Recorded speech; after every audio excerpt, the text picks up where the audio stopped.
Yung mga tinanim ko dito guys na turmeric. Tingnan nyo oh. Ang dami ng ano oh, laman. Ang dami ng laman ng turmeric oh. So ano ko lang to nilagay. Tinanim ko lang to sa polybag. Ayan oh. Ito yung ginagawa. Ito yung ginagawang turmeric powder. Ayan. Luyang dilaw yung tawag. Ayan.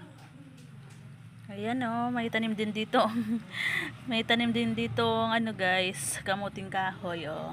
Ayan. Na-harvest na ni mother. At saka ito oh, may gabi din. Ang liit-liit. Yan no, dyan lang nakatanim yung gabi. Ayan oh. Kinuha ni mother yung laman. Dyan. Tapos yung turmeric nakatanim lang dyan sa polybag na yan oh.